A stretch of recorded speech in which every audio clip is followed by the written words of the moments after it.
অবশেষে অপেক্ষার অবসান 286 দিন পর পৃথিবীতে ফিরলেন ভারতীয় বংশোদ্ভূত আমেরিকান মহাকাশচারী সুনিতা উইলিয়ামস এবং তার সঙ্গী বুচ উইলমোর। বুধবার ভোর 3:30 নাগাদ তাদের নিয়ে ইলন মাস্কের সংস্থা স্পেসএক্স এর মহাকাশযান অবতরণ করে। এটা একটা ঐতিহাসিক মুহূর্ত, যা নাসা এবং স্পেসএক্স এর কঠোর পরিশ্রম, স্পেসএক্স দলের কঠোর পরিশ্রম এবং নিষ্ঠার প্রতিফলন। ভারতীয় বংশোদ্ভূত মহাকাশচারী সুনিতা উইলিয়ামস ড্রাগন ক্যাপসুল থেকে বেরিয়ে আসেন। যখন তিনি ক্যাপসুল থেকে বেরিয়ে এলেন তখন তার মুখে হাসি ছিল এবং তার মুষ্টি শক্ত করে মুঠো করা ছিল। সুনিতা ক্যাপসুল থেকে বের হবার সঙ্গে সঙ্গে হাত নেড়ে সকলকে অভিবাদন জানান।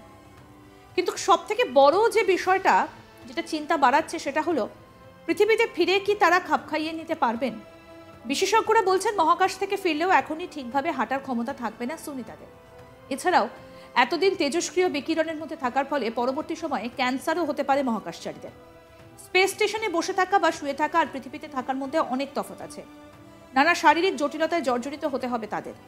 শরীরে প্রোটিনের ঘাটতি, হাড়ের শক্তি কমার পাশাপাশি দৃষ্টিশক্তির সমস্যা এবং প্লাজমায় তারতম্য হতে পারে। অর্থাৎ অনেক রকম শারীরিক সমস্যার মধ্যে পড়তে পারেন সুনিতারা। কি কি সমস্যায় পড়তে পারেন, কি কি চেঞ্জেস আসতে পারে তাদের শারীরিক দিক থেকে, এই বিষয়ে মেডিসিন বিশেষজ্ঞ ডাক্তার অরিন্দম বিশ্বাস কি বলেছেন, আসুন শুনি। চারিদিকে একটাই আলোচনা, সুনিতা উইলিয়ামস এবং বুচ ওয়ালমোর। তাদের পৃথিবীতে ফিরে আসা, যেটা নিয়ে একেবারে ছিল টানটান উত্তেজনা। তারা পৃথিবীতে তো ফিরেছেন, কিন্তু এই ফেরাটা যেমন চ্যালেঞ্জিং ছিল, তার থেকেও আরও বড় চ্যালেঞ্জ এখন তাদের শারীরিকভাবে আগের মতো সক্ষম হয়ে ওঠা। একাধিক প্রতিবন্ধকতা রয়েছে এবং সব থেকে বড় যে প্রতিবন্ধকতাটা বর্তমানে তাদেরকে বলা চলে একেবারে তাড়া করে বেড়াচ্ছে, তা হচ্ছে আগের মতো তারা কি হাঁটতে পারবেন, কোন কোন রোগ ব্যাধি তাদেরকে গ্রাস করতে পারে। এবং এই যে তারা পৃথিবীতে ফিরেছেন, এখনো পর্যন্ত কিন্তু তাদেরকে তাদের পরিবারের সঙ্গে দেখা করতে দেওয়া হবে না। 45 দিন তাদেরকে থাকতে হবে ক্রু কোয়ার্টারে। তারপরে যখন তারা শারীরিকভাবে সক্ষম হবেন, তখন তারা বাইরের সবার সঙ্গে দেখা করতে পারবেন। আর আজকে এই নিয়ে আমাদের আলোচনা। আমাদের সঙ্গে রয়েছেন বিশেষজ্ঞ চিকিৎসক অরিন্দম বিশ্বাস। ডক্টর বিশ্বাস, আপনাকে আজ তাক বাংলায় স্বাগত জানাই। একদম প্রথমে জানতে চাইবো যে মূল সমস্যাগুলো কি কি, মহাকাশ থেকে যখন পৃথিবীতে যখন ফিরছে, এক্ষেত্রে কোন কোন বাধার মুখে পড়তে হচ্ছে। দেখুন, প্রথমে হচ্ছে মহাকাশে যখন সে অভিযান করলো, সব থেকে বড় বিষয়টা হচ্ছে গ্র্যাভিটি থাকছে না। ওই জন্য দেখবেন তারা এক জায়গায় থাকে না, এক জায়গা থেকে আরেক জায়গায় নড়তে থাকে, কারণ গ্র্যাভিটি তো নেই। এখন মূলত সমস্যাগুলো যেগুলো হবে সেটা হচ্ছে পা থেকে যদি আমরা দেখি, সিনড্রোমটা যেটা হচ্ছে, পায়ের যে আমরা হাঁটি পৃথিবীতে থাকলে, আমি যে হাঁটছি, চলছি, ছুটছি, পায়ের যে সোলটা হয় নিচের দিকটা, সেটা খুব শক্ত হয়ে যায়, কারণ বারবার ফ্রিকশনের সম্মুখীন হয়। তাতে আমাদের কি হয়, এটা আমাদের হাঁটতে সাহায্য করে এবং জোরটা দেয়।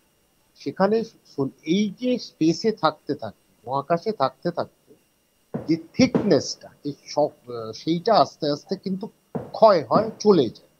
বাচ্চাদের মতন পা গুলোকে বেঁকে যেতে পারে, বিভিন্ন পরিভাষা হয়, সেগুলো সমস্যাগুলো আসে। তো সেই জায়গাতে ওনার হাঁটতে একটা অক্ষমতা বলুন বা একটা অসুবিধা, সেটা একটা প্রতিবন্ধকতা থাকবে এবং কিছুদিন থাকবে। এখন কতটা লুজ করেছে, এই থিকনেসটা কতটা কমেছে, সেটা কিন্তু দেখার বিষয়। তো এই বিষয়টা একটা গেল। 2 নম্বর গেল হচ্ছে, যেটা নিয়ে আপনারাও আশঙ্কা প্রকাশ করছেন বা বিভিন্ন ডাক্তাররা আশঙ্কা প্রকাশ করছে, সেটা হচ্ছে ক্যান্সার। কারণ মহাকাশে গেলে রেডিয়েশনটা সরাসরি এক্সপোজার হয়।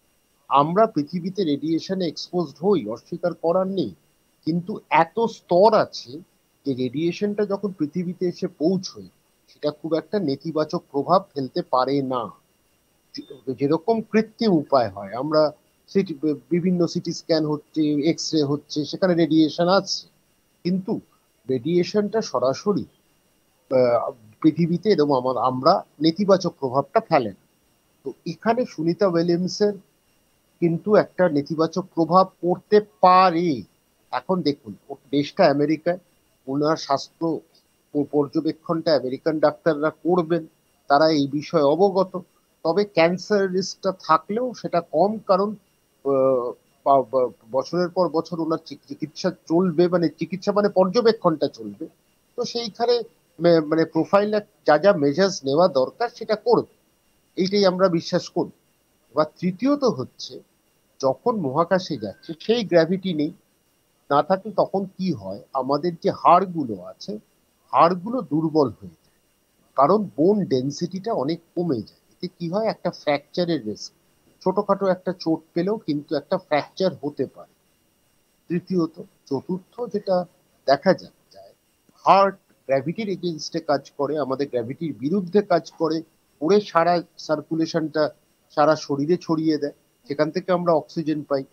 এটা কি হচ্ছে, যখন স্পেসে যাচ্ছে হার্টের প্র্যাকটিক্যালি কোনো কাজ থাকছে না, হার্ট কারুর বিরুদ্ধে কাজ করছে না, সেই জোরটা থাকে না, তো বিভিন্ন জায়গায় ক্লট ফর্ম করতে পারে।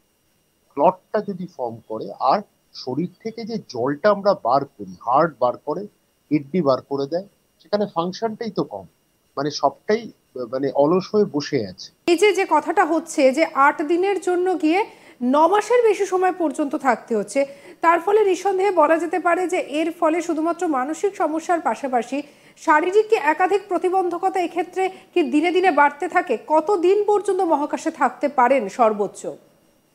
দেখুন, সবটাই হিসেব করে করা হয়, তার শারীরিক গঠন কিরকম, তার পরিকাঠামোটা কিরকম, সে কতটা নিতে পারবে, সেই বুঝেই কিন্তু স্বাস্থ্য পরীক্ষা করার পর একজন অ্যাস্ট্রোনটকে ছাড়পত্র দেওয়া হয় মহাকাশযান করার জন্য। কারণ এত সহজ নয় বিষয়টা, একটা পুরো মানে অন্ধকার, আপনি কিছু দেখতে পাচ্ছেন না, একটা জায়গার একটা স্পেস শাটলের মধ্যে রয়েছেন, মানে আপনাকে একটা মানে ছোট্ট ঘরের মধ্যে সেটা ভাসমান, সেখানে আপনি ভেসে যাচ্ছেন, এই তো হচ্ছে। সুতরাং সেখানে একটা সময়, যেখানে 10 দিন, 10 দিনের সময় কিন্তু রাখা হয়েছে, সেটা খুব বেশি হলে 15 দিন হতে পারে, 1 মাস, কিন্তু সেই হিসেবে করা হয়, যে হিসেবে তার স্বাস্থ্য কিভাবে, কি কাজটা রয়েছে, সবটার উপর নির্ভর করে। এখন এই কি কাজটা, সেটা দেখুন, যারা ফিজিক্স নিয়ে পড়াশোনা করছে, অ্যাস্ট্রোফিজিক্স, তারা বুঝতে পারবে সেই স্পেস শাটলের। কিন্তু চিকিৎসার ব্যাপারটা হচ্ছে, আপনার হার্ট কতটা ঠিকঠাক কাজ করছে, আপনার ডায়াবেটিস যেন না থাকে, আপনার চোখটা যেন ঠিক থাকে, আপনার কিডনিটা যেন ঠিকঠাক ফাংশন করে, এগুলো সুনিতা উইলিয়ামসের ঠিক ছিল বলেই তাকে গণ্য করা হয়েছিল যে সে fit for travelling to space. এটাই হচ্ছে ঘটনা। কিন্তু এখন এই সময় এসে যে 45 দিন যে থাকতে দেওয়া হবে না, এর অনেকগুলো কারণ। প্রথম কথা হচ্ছে, সে একেবারে যেখানে গেছিল সেখান থেকে কোনোভাবে যদি সংক্রমিত হয়, সেই সংক্রমণটা কিন্তু ভয়ানক হতে পারে, কারণ তার ইমিউনিটি যে মানে কমে থাকতে পারে, অস্বীকার করার নেই। সে এতদিন ধরে রয়েছে, কি খেয়েছে সেটাও একটা কারণ, খাদ্যটা খুবই কম থাকে। তো এবার হচ্ছে, তাকে পর্যবেক্ষণ না করে 45 দিন আগে ছাড়তে পারবে না, কারণ সে স্বাভাবিক হবে না। কিন্তু পুরোপুরি স্বাভাবিক হতে 6 থেকে 9 মাস কিন্তু লেগে যাবে, এটা কিন্তু খুব স্পষ্ট বার্তাটা আমি বলছি। আরও আপডেট পেতে দেখতে থাকুন আজ তাক বাংলা। সাবস্ক্রাইব করুন, নোটিফিকেশন পেতে বেল বাটন অপশন প্রেস করুন, হোয়াটসঅ্যাপে ফলো করুন আজ তাক বাংলা।